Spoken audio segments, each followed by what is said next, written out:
Hello and welcome to Mahatma Gandhi Letters. Friends, within a couple of years of his arrival in South Africa, Gandhi emerged as the savior of the Indian diaspora by founding the Natal Indian Congress. In the next episodes, let's know the movement that the Natal Indian Congress has created in the lives of Indians there.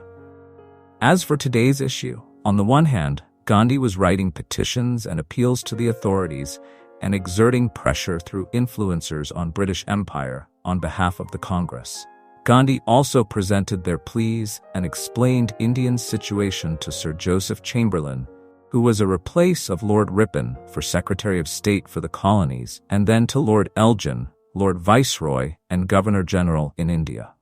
Meanwhile, he had realized that it was very important to persuade the European society in South Africa, because the governments of the South African province tried to suppress the right of Indians to vote under the pressure of the Europeans living there.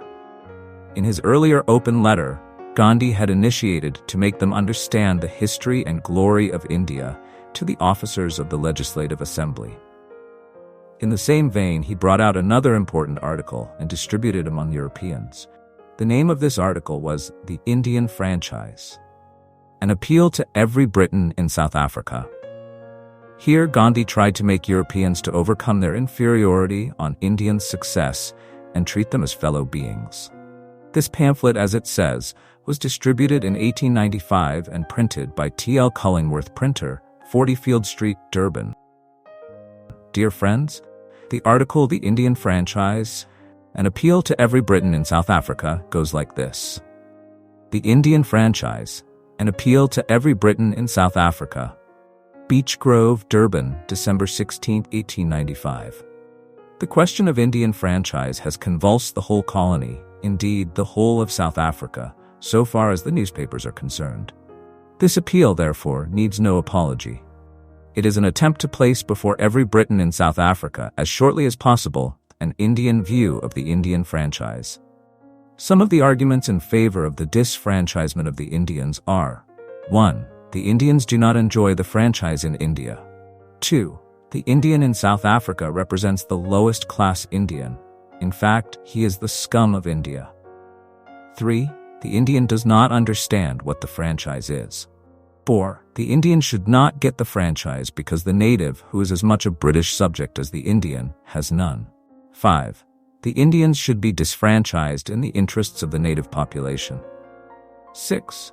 This colony shall be and remain a white man's country, and not a black man's, and the Indian franchise will simply swamp the European vote and give the Indian political supremacy. I shall take the objections seriatim.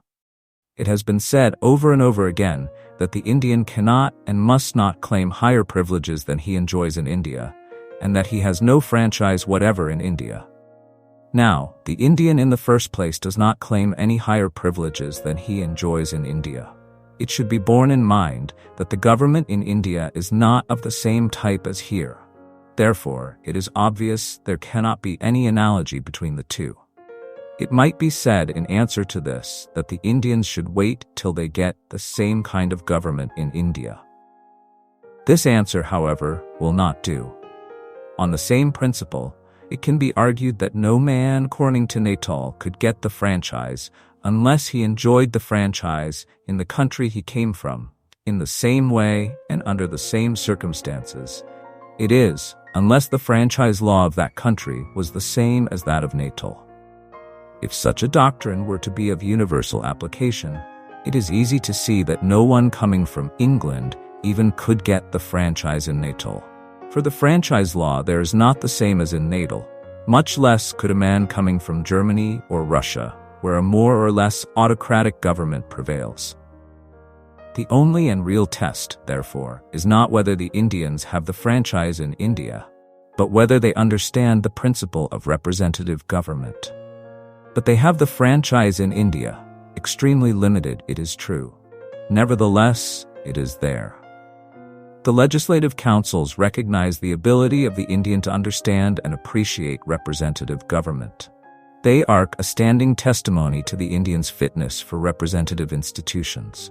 Members of Indian legislative councils are partly elected and partly nominated. The position of the legislative councils in India is not very unlike that of the late Legislative Council of Nadal. And the Indians are not debarred from entering those councils. They compete on the same terms with the Europeans. At the last election of members for the Legislative Council of Bombay, the candidates for one of the constituencies were a European and an Indian. There are Indian members in all the legislative councils in India. Indians vote at these elections as well as the Europeans. The franchise is certainly limited. It is also circuitous, as for example, the Corporation of Bombay elects one member to the Legislative Council, and the corporation consists of members elected by the ratepayers, mostly Indian. There are thousands of Indian voters for municipal elections in Bombay from which class, or a class similar to which, are drawn most of the Indian traders in the colony. Furthermore, posts of the utmost importance are thrown open to the Indians. Does that show as if they were considered unfit to understand representative government? An Indian has been a Chief Justice, an office that carries with it a salary of 60,000 rupees or £6,000 per year. Only recently an Indian, belonging to the class which most of the traders belong to here, has been appointed puisne judge in the High Court of Judicature at Bombay. A Tamil gentleman, to whose caste belong some of the indentured Indians, is a puisne judge of the High Court at Madras. An Indian has been entrusted with the very responsible duties of a civil commissioner in Bengal. Indians have occupied the vice-chancellor's chair at Calcutta and Bombay. Indians compete for the civil service on the same terms as the Europeans. The present president of the Bombay Corporation is an Indian elected by the members of the corporation. The latest testimony to the Indians' fitness for an equality with the civilized races conies from the London Times of 23 August 1895. The writer of Indian Affairs in the Times, who, it is well known, is no other than Sir William Wilson Hunter, perhaps the most eminent Indian historian, says, "Of the acts of daring and of the even more splendid examples of endurance by which those honors were won, it is difficult to read without a thrill of admiration. One sepoy who received the Order of Merit has had no fewer than 31 wounds, probably, says the Indian Daily News, a record number.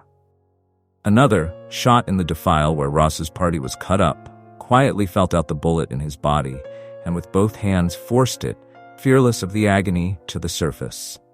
When at last he could get it between his fingers, he pulled it out, and then, streaming with blood, he shouldered his rifle again, and did a march of 21 miles.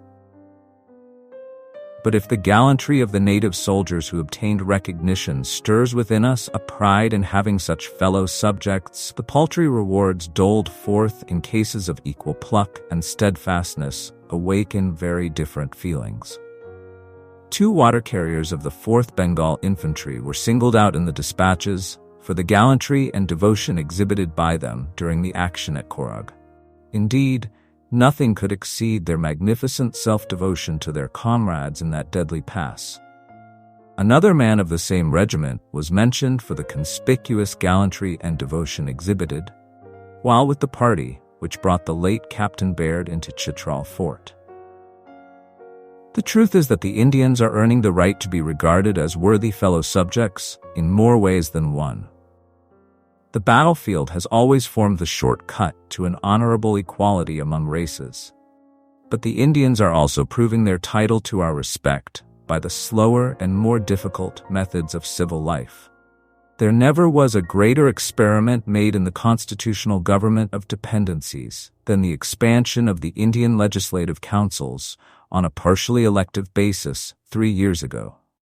Nor in any part of India did the issue of that experiment seem more doubtful than in Bengal. The lieutenant governorship of Bengal contains a population numerically equal to that of the Madras and Bombay presidencies put together, and from an administrative point of view, much more difficult to manage. Sir Charles Eliot bears generous testimony not only to the absence of factious opposition, but to the valuable practical aid which he has obtained in maturing this necessarily complex measure, the Bengal Sanitary Drainage Act, from his legislature, as expanded by Lord Salisbury's statute. Many of the discussions have been most helpful, and so far as Bengal is concerned, the province in which the elective system seemed fraught with the greatest difficulty, the experiment, after a severe trial, has proved a success. The second objection is that the Indian in South Africa represents the lowest class Indian. The statement is hardly correct. It will not, of course, be true as regards the trading community, nor will it be so as to all the indentured Indians, some of whom belong to the highest castes in India. They are certainly all very poor. Some of them were vagabonds in India. Many also belong to the lowest class. But I may be permitted to say without giving any offense that if the Indian community in Natal is not, nor is the European community here, drawn from the highest class. But I venture to submit that undue importance is given to this fact. If the Indian is not a model Indian, it is the duty of the government to help him to become one. And if the reader wishes to know what a model Indian is, I beg to refer him to my open letter where many authorities are collected to show that he is as much civilized as a model European. And just as it is competent for a lowest class European to rise to the highest level in Europe, so is it for the lowest class Indian in India. By persistent indifference or retrogressive legislation, the Indian would be degraded lower still in the colony, and thus may constitute a real danger which he was not before. Shunned, despised, cursed, he will only do and be what others in similar positions have done and been. Loved and well treated, he is capable of rising higher like any member of every other nationality. He cannot be said to be well treated so long as he is not given those privileges which he enjoys or would enjoy in India under similar circumstances. To say that the Indian does not understand the franchise is to ignore the whole history of India. Representation, in the truest sense of the term, the Indian has understood and appreciated from the earliest ages. That principle, the Panchayat, guides all the actions of an Indian. He considers himself a member of the Panchayat, which really is the whole body civic to which he belongs for the time being. That power to do so, that power to understand thoroughly the principle of popular government, has rendered him the most harmless and most docile man on earth.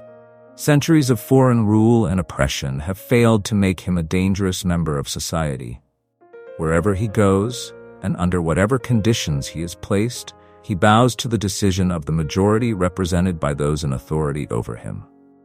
For he knows no one can be an authority over him unless he is tolerated there by a majority of the body to which he belongs.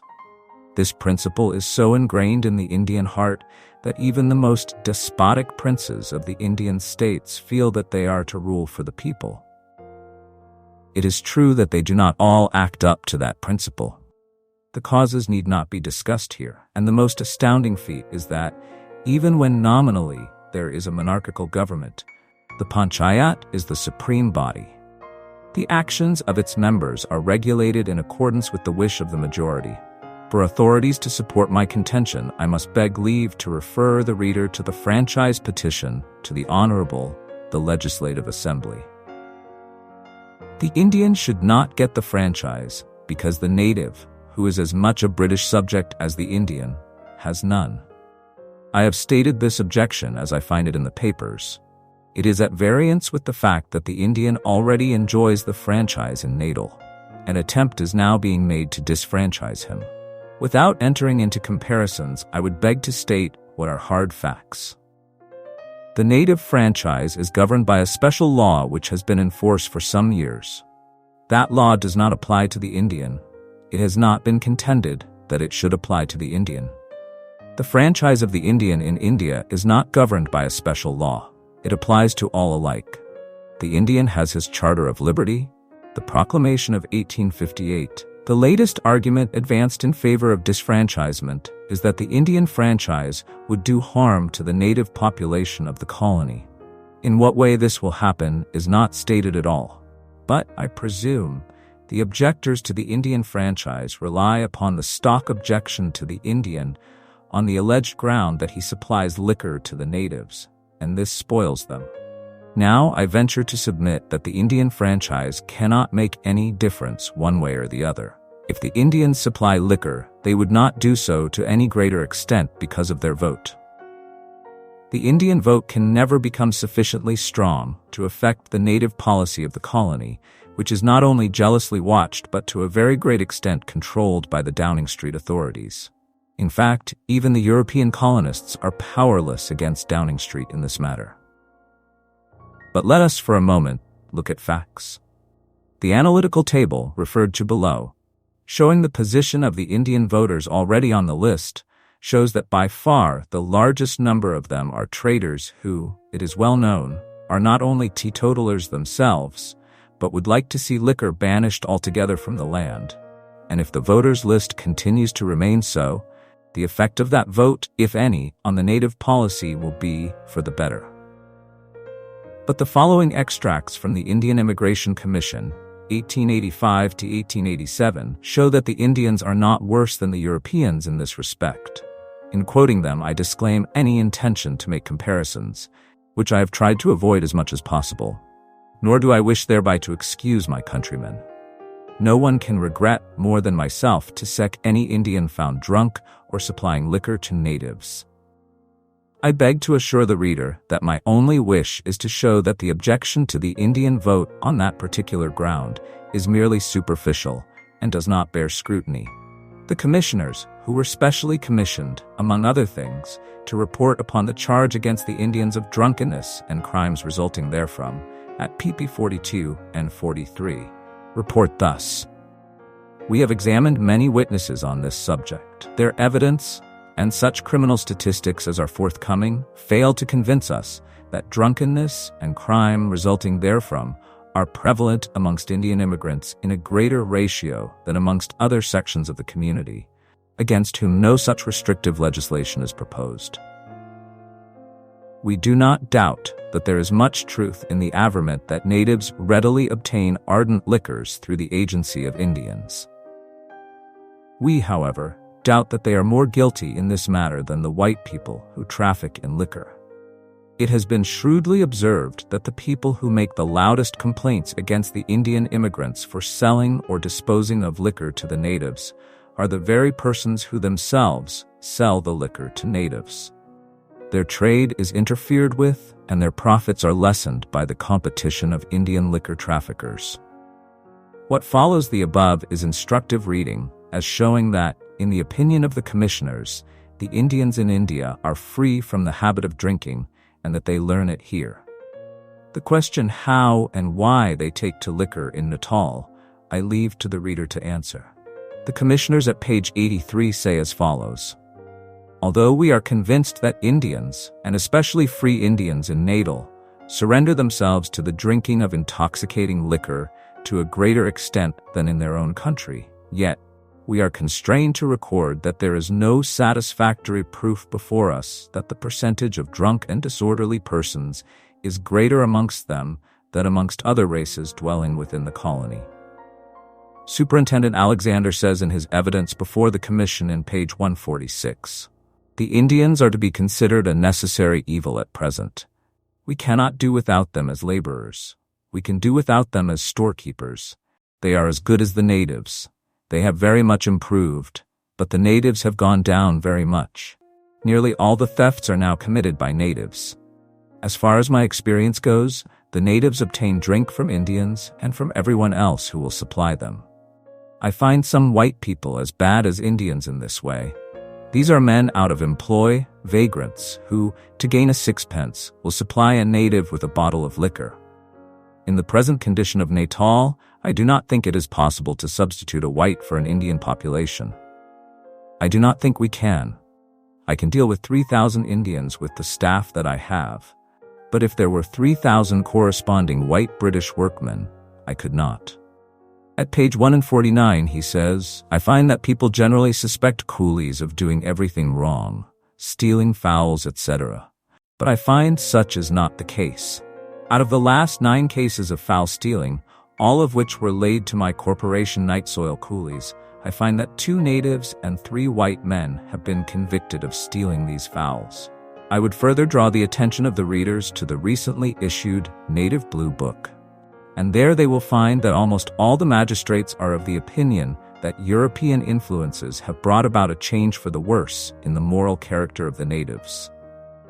In the face of these incontrovertible facts, is it not rather unfair to impute the blame to the Indians entirely for the native deterioration? In 1893, while there were 28 convictions against Europeans in the borough for supplying liquor, there were only 3 against Indians. Dear friends, enough for today.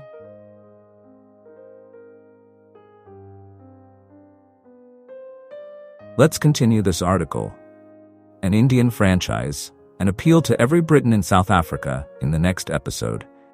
Thank you for listening to Mahatma Gandhi Letters.